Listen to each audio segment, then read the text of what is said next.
Hello, welcome back to Critical Reactions. Your host, Bryan. Today we are going to look at the much requested Babymetal, and everybody was recommending Give Me Chocolate or what was that other one? Road of Resistance. Those were very popular ones, but I don't tend to like the ones that are popular. Those are usually picked from a marketing decision. I don't know if you guys noticed, but this week I've kind of picked some.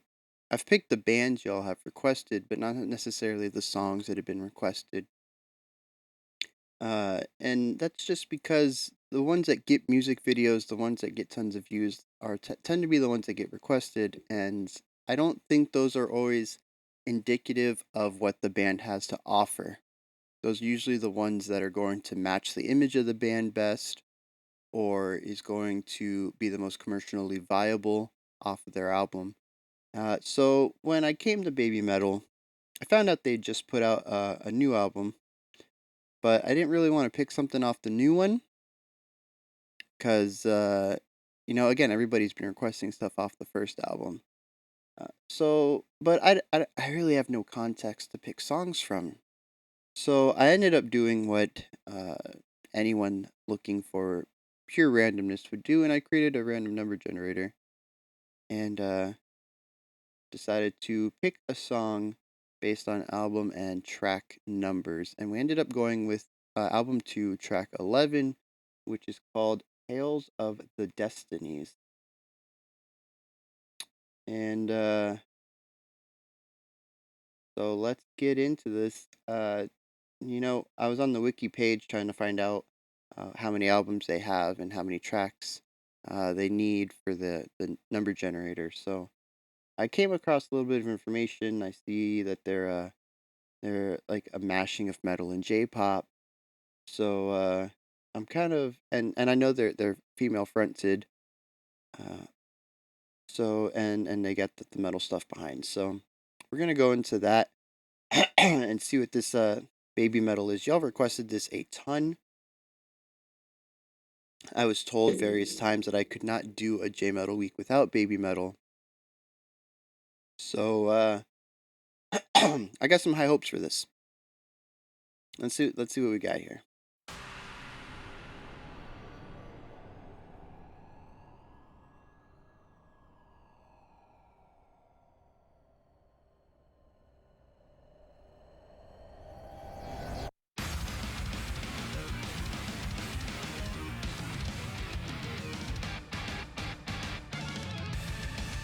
Very proggy. Got a heavy Dream Theater feel, but I'm also getting some like those little runs are very like mathcore. This just sounds like straight up I don't even know.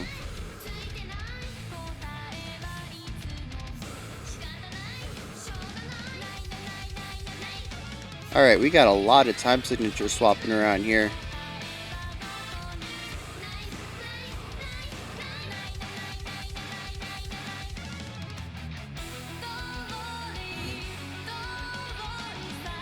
Alright. This is a very technical song.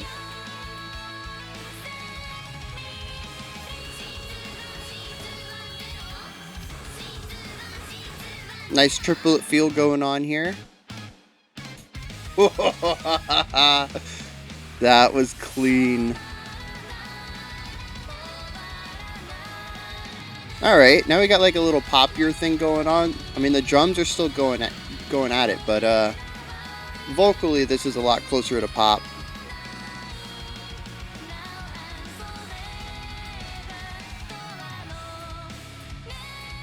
Alright.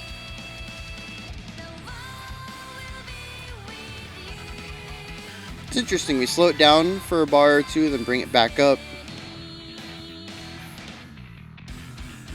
Bass just tearing it up right there.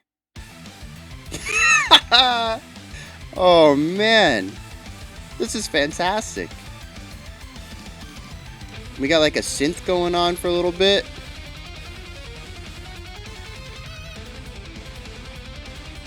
Everybody's just so skilled. There's a lot of real good musicianship going on here. A little bit of swing jazz in the middle of that guitar solo.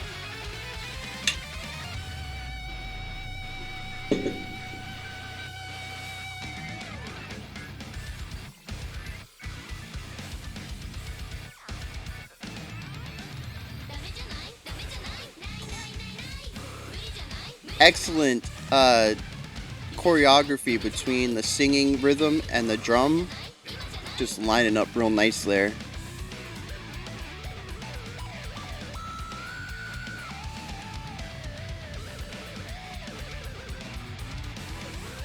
Interesting use of the whammy bar, or maybe a wah pedal. Going into some shred. This is just a talented group of musicians right here. Everybody.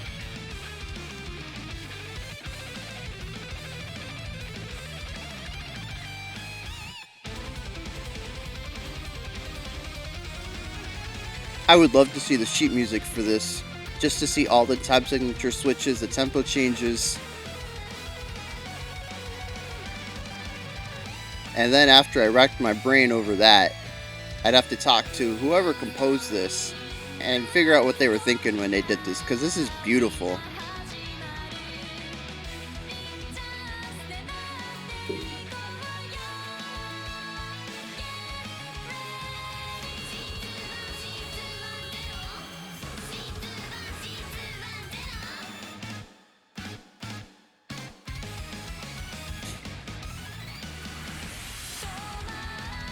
I honestly thought the song was over. That would have been a nice, good area to finish it off at. And they bring back this chorus, I'm going to assume.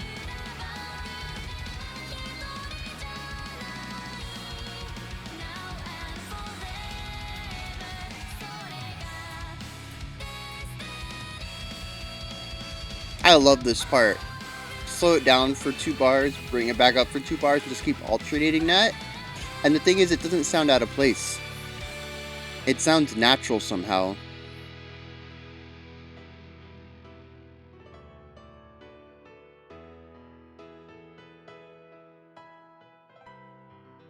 And this is just beautiful. So melodic. I am a little disappointed though that she didn't hold a high note there. It just kind of trailed off with the guitars leading into this. This is gorgeous though.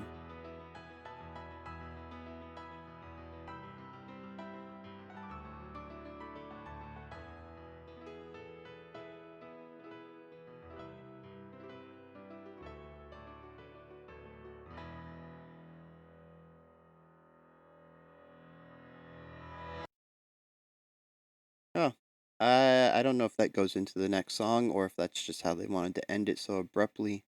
But all right. So I understand why Babymetal is so requested. That is an extremely talented group of musicians there.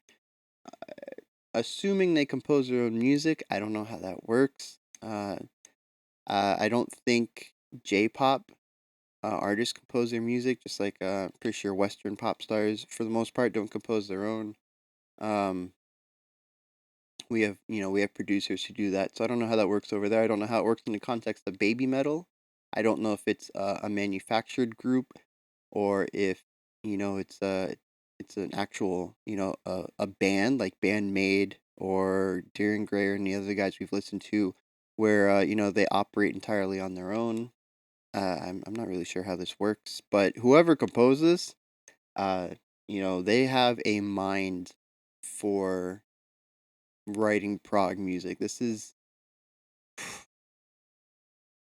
I would almost say, I might have some people in the comments trash me for this line. Uh, better composition than Dream Theater. Just putting that out there. Just putting it out there. Yeah. that there was, golly, that song was all over the place, yet it worked. It never once felt like they were just throwing everything at the wall, seeing what stuck. Everything flowed together, even despite the abrupt changes. Everything felt natural. The way that the song progressed and the different styles they had, they all meshed together perfectly. Um, and I bring up Dream Theater, and I'm gonna say that there's probably definitely some inspiration there.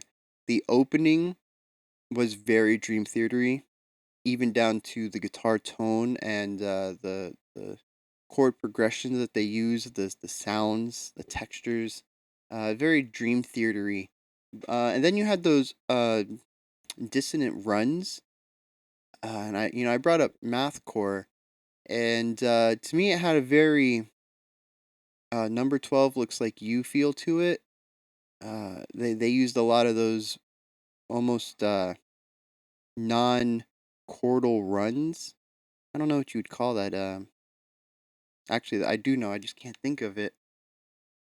Um. Anyways, though, where they don't have a specific chord. It's every note. They just pick a note out of all 13 that we have in the in Western music. Um. Dang, I can't believe I forgot that word. But chromatic. There we go. Chromatic chords. So yeah, I get a lot of inspirations all over the place. Um, I don't know if these guys are one of the first ones to do it, but I had a very strong Circus Maximus vibe there in the middle with those heavy synths running along with the guitars. I don't. Circus Maximus is a really good uh, proggish band.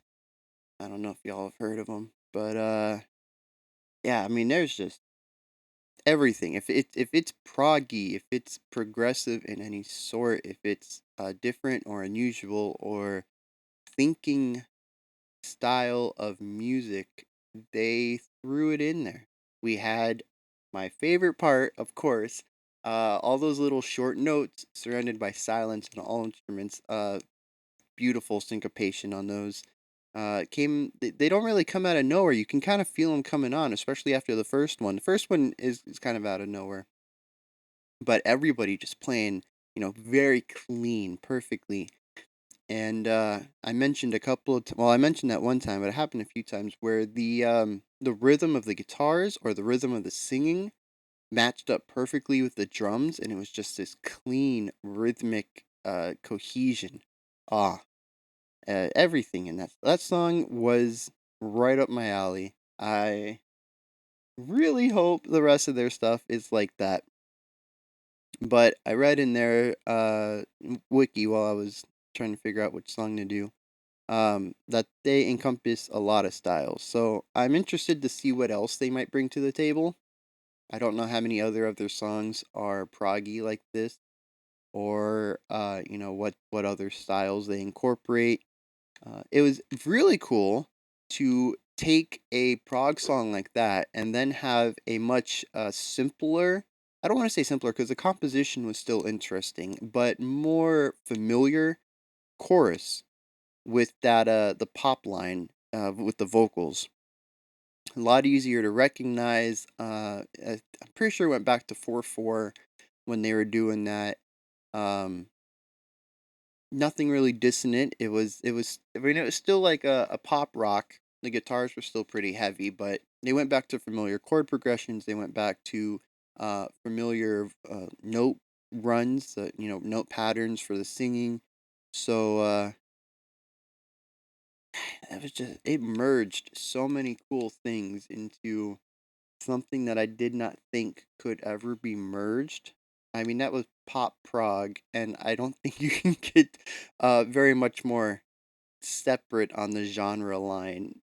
Those things are almost polar opposites. So, uh, yeah, that was great.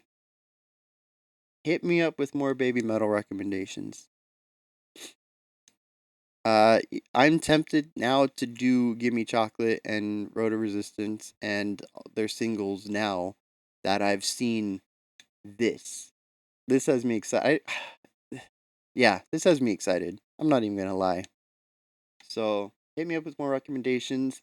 I don't know if I'm going to do a themed thing next week, but I have a huge reaction list. Y'all have been giving me a ton of reactions over this last 3 weeks, I guess, 4 weeks. I have a huge list now. I have no idea how I'm going to get through it. It continues to grow exponentially, and it's become quite a daunting list. I have a folder of bookmarks now, and there's like 100 songs in there, and doing 5 a week, and y'all giving me 20 to 30 recommendations a week. I mean, I'm never gonna catch up. I got to figure something out. But as for right now, it looks like next week is just gonna be some random tracks. I'm gonna pull some stuff out. I'm gonna try to get to some stuff that was recommended first in my earlier vids. You guys were, on the channel first. You guys should get some recognition for that, and I'll try to get through some of those songs. But also, there have been some really cool recommendations lately for more obscure bands or obscure songs, stuff that I've never heard of. Even just casually never even heard of some of these bands. I don't even know what kind of music they have. So maybe I'll just try to mix it up, pull a couple of the old recommendations, a couple of the new ones, and we'll see where we go.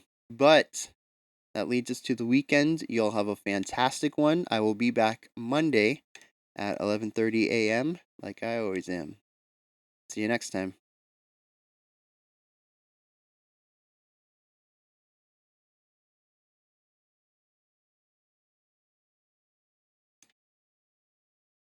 Huh, my battery died.